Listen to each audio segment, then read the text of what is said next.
अगर मैं आपसे कहूं कि भारत ने बांग्लादेश को वो झटका दे दिया है, अरे जो झटका 440 वॉट के बाद भी नहीं लगता। बांग्लादेश जो भारत को खत्म करने के लिए कई बड़ी डीलें करने वाला था, वो बड़ी डीलों को भारत ने पूरी तरीके से सत्यानाश कर दिया है। आखिरकार ये यूरो टाइफून क्या होता है और बांग्लादेश यूरोप से कैसे फाइटर जेट्स खरीदने वाला था, उसी के साथ साथ बांग्लादेश बे ऑफ बंगाल के अंदर कैसे अपना दबदबा बनाने वाला था। यार अगर आप देखने की कोशिश करोगे तो हाल फिलहाल बांग्लादेश इसी फिराक में था कि कैसे भी करके हम ये जो बे ऑफ बंगाल वाला एरिया है, यहाँ पर हम अपना दबदबा बनाएं। यार देखो, ये भारत का मैप है, यहाँ छुटकू सा है बांग्लादेश। ये बांग्लादेश ऐसा देश है कि भारत के लिए काफ़ी खराब भी है तो काफ़ी अच्छा भी है। अगर भारत का ये दोस्त बन जाता है तो भारत के लिए काफ़ी लाजवाब है, लेकिन अगर भारत के लिए खतरा बन जाता है तो भारत के लिए काफ़ी बड़ा दुश्मन भी बन सकता है। और इसी वजह से दुनिया चाहती है कि बांग्लादेश भारत से कभी भी अच्छे संबंध ना रखे। इसी वजह से बांग्लादेश के अंदर जो अनपढ़ लोग हैं उनको हिंदू मुस्लिम के खिलाफ भड़काया जाता है। और आपने देखा होगा हाल फिलहाल अभी जब मोहम्मद यूनुस की सरकार थी तो उसने खुद ही इलेक्शन को जीतने के लिए या फिर भारत के खिलाफ भड़काने के लिए हिंदुओं को मरवाना चालू किया, हिंदू मुस्लिम में लड़ाई करवाई। यहाँ पर अगर आप देखोगे तो चाइना कभी भी नहीं चाहता कि बांग्लादेश का भारत के साथ अच्छा संबंध रहे।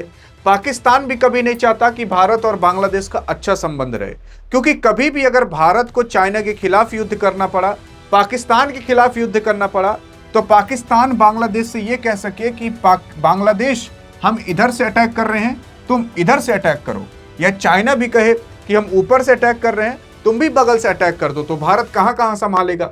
इसी वजह से दुनिया चाहती है कि भारत बांग्लादेश के बीच कभी अच्छे रिश्ते ना रहे। और बांग्लादेश हाल फिलहाल अभी ये सोच रहा था कि हम कुछ अच्छी तकनीक वाले फाइटर जेट्स खरीदें ताकि हम इस बे ऑफ बंगाल के अंदर अपना दबदबा बना सकें। क्योंकि आपने हाल फिलहाल अभी सुना होगा और मैंने आपको पिछले वीडियो में बताया था कि जो पाकिस्तान है और जो बांग्लादेश है वो सीमा समझौता कर रहे हैं। अब सोच कर देखिए कि पाकिस्तान और बांग्लादेश का सीमा आपस में सटता भी नहीं है, लेकिन तब भी ये लोग सीमा समझौता कर रहे हैं। असल में ये दोनों ड्रग्स की तस्करी करना चाहते हैं। पाकिस्तान यहाँ से ड्रग्स खरीदेगा या फिर ड्रग्स पैदा करेगा और भेजेगा बांग्लादेश के अंदर, और बांग्लादेश यहाँ से पूरी दुनिया के अंदर इस तरीके से ट्रांसपोर्ट कर देगा। इससे ये लोग पैसा कमाने की सोच रहे हैं। और भी तमाम चीजें वो मैंने आपको पिछले वीडियो में कुछ दिन पहले बता दी थी। यहाँ पर जो बांग्लादेश है वो बे ऑफ बंगाल के अंदर इसलिए दबदबा बनाना चाहता है ताकि भारत को कमजोर किया जाए, क्योंकि भारत के लिए बे ऑफ बंगाल बहुत तगड़ा एरिया है। यहाँ पर अंडमान निकोबार है जहाँ पर भारत अपनी आर्मी को डिप्लॉय कर रहा है। यहाँ पर आप देखोगे तो सबसे मेन चीज है मलक्का ऑफ स्ट्रीट है, स्ट्रीट ऑफ मलक्का भी कह सकते हो, ये वाला रास्ता। अब चाइना जो है वो इधर से पीछे की ओर से आता है और मलक्का ऑफ स्ट्रीट से निकलता है, इधर ईरान के पास जाता है और यहीं से अपना पूरा तेल ओल खरीदता है। जो आपका चाइना है वो अपना लगभग 80 से 90% जो ट्रेड है एनर्जी का, तेल गैस और बाकी अन्य चीज का, वो इसी रास्ते से करता है। अब भारत इस रास्ते पर दबदबा बनाना चाहता था। जैसे कि यहाँ पर जो द्वीप है वहां पर भारत अपने अड्डे बना रहा था, अंडमान निकोबार के अंदर अपने आर्मी को डिप्लॉय कर रहा था।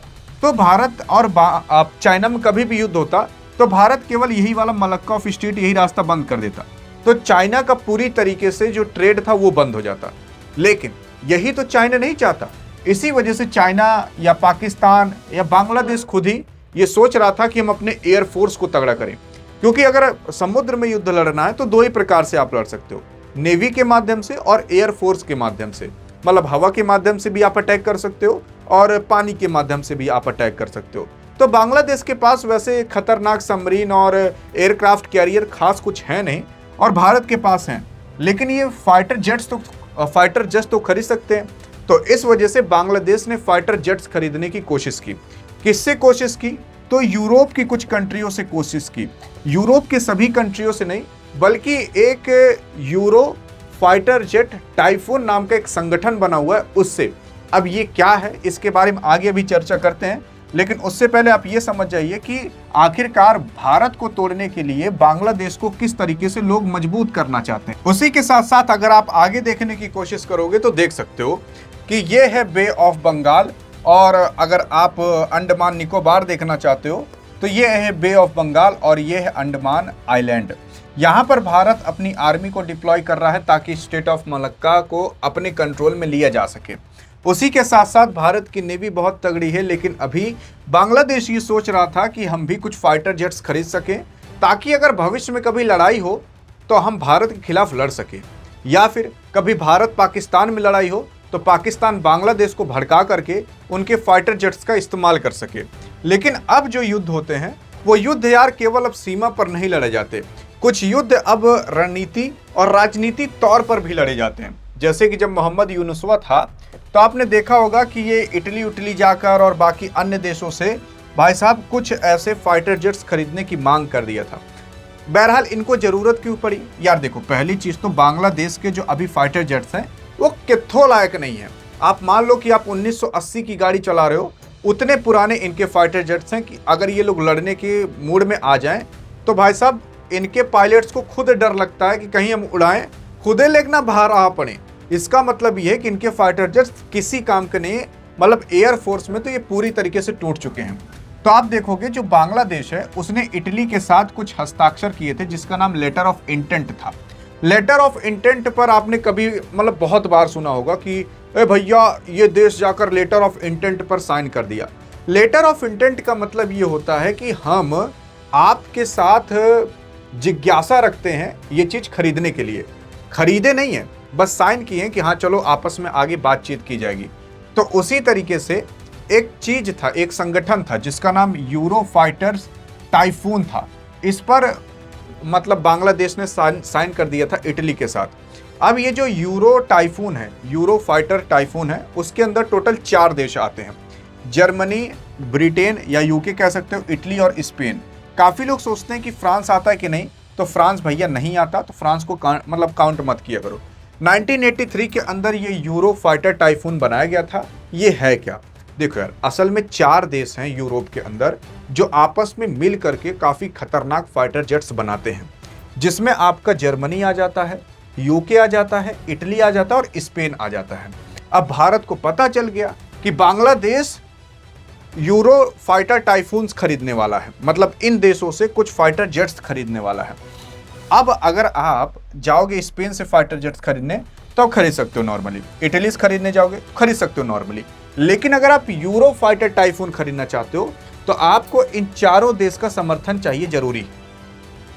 अब यहां पर भारत ने तुरंत कह दिया कि भैया देखो, अगर बांग्लादेश मजबूत हुआ, मतलब वैसे जीडीपी के रूप में मजबूत होना तो हो, लेकिन अगर इस बेस पर मजबूत हुआ तो कभी अगर युद्ध हुआ तो हमारे लिए खतरा साबित हो सकता है। इसी वजह से आप देखोगे अभी प्रधानमंत्री मोदी जी यूएई के दौरे पर गए, आई थिंक नीदरलैंड और नॉर्वे के भी दौरे पर गए, लेकिन साथ साथ वो भाभी जी के यहाँ पर भी गए, इटली के पास। तो इटली के पास गए तो ऐसा कहा जा रहा है कि वो इन सब चीज़ों पर भी बात किए होंगे। वो सब चीज़ें बाहर नहीं आती कि इटली जो तुम उनको फाइटर जेट्स देने का सोच रहे हो यार, कैंसिल कर देती ना जॉर्जिया मेलोनी, तो क्या पता जॉर्जिया मेलोनी मान जाए। जॉर्जिया मेलोनी नहीं मानेंगी तो भारत जर्मनी को मना लेगा, क्योंकि अभी जर्मनी से भी बातचीत होना चालू हो गई है। अब आप कहोगे कि यार इटली उनको बेच रहा है बांग्लादेश को, तो जर्मनी से क्यों बात की जाएगी, क्योंकि इटली के ही साथ साइन हुई है। देखो यार, अगर आप यूरो फाइटर टाइफून बेचते हो तो आपको इन 4 देश का समर्थन चाहिए जरूरी। अगर इन 4 देशों में से अगर एक देश ने भी मना कर दिया तो आप यूरो फाइटर टाइफून बेच ही नहीं पाओगे। हाँ जी, या नहीं बेच पाओगे। तो यहाँ पर जर्मनी क्या पता मना कर दे अब आगे चल के, नहीं हम यूरो फाइटर टाइफून्स नहीं देंगे किसी और को नहीं बल्कि बांग्लादेश को। अगर जर्मनी मना कर दे या इटली मना कर दे, कोई भी मना कर दे, तो वो नहीं दिया जाएगा। 4 के चारों का समर्थन यहाँ पर जरूरी है। और भारत ने अभी पूरे यूरोप के साथ, बल्कि यूरोप के टोटल 27 देशों के साथ भारत ने ट्रेड डील कर ली है, जिसका नाम मदर ऑफ ऑल डील है।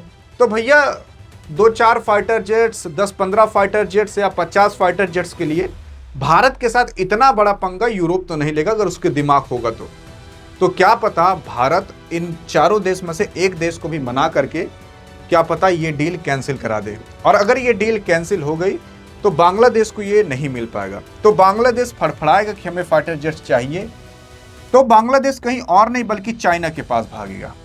और चाइना के भी अब फाइटर जेट्स थोड़े बहुत आधुनिक हो चुके हैं। मतलब यार, चाइना के फाइटर जेट्स ऐसे हैं कि भैया अगर चल गए तो चांद तक, नहीं तो शाम तक। मतलब मेड इन चाइना है, आपको पता है भैया, का पता बाहर ना पड़े अपने आप ही। लेकिन हाँ, अब बांग्लादेश चाइना की ओर भागना चालू करेगा और चाइना इनको कन्फर्म दे देगा। कन्फर्म इसलिए दे देगा क्योंकि चाइना भी चाहता है कि बांग्लादेश मजबूत हो, क्योंकि आगे कभी भी अगर इंडिया को टैकल करना है, इंडिया से लड़ना है, तो पाकिस्तान और बांग्लादेश को एक साथ लेकर चलना पड़ेगा। और इसी वजह से लोग चाहते हैं कि बांग्लादेश के साथ भारत के अच्छे संबंध ना रहें, पाकिस्तान के भारत के साथ अच्छे संबंध ना रहें, और यही भारत की सबसे बड़ी कमजोरी है। इसी वजह से बांग्लादेश ने देखा होगा कि भारत को काफी बार चेतावनी भी दी, चिकन नेक को लेकर तुम्हारा चिकन नेक काट देंगे, ये कर देंगे, वो कर देंगे। बहरहाल कुछ कर नहीं पाया, लेकिन अब फाइटर जेट्स खरीद के डरवाना चाहता है भारत को। तो भारत ने उन 4 देशों से अगर एक देश को भी मना लिया, वैसे तो जर्मनी को मना लिया है, तो ये चीज कैंसिल हो सकती है। बाकी आई थिंक आपको समझ में आ गया होगा। आप बताइएगा आप क्या चाहते हो कि क्या बांग्लादेश के पास ऐसे खतरनाक फाइटर जेट्स आए? बिल्कुल ना आए भाई साहब, बिल्कुल ना आए। बाकी अधिक जानकारी चाहिए तो इस वीडियो में मिलते हैं, तब तक के लिए जय हिंद, जय भारत।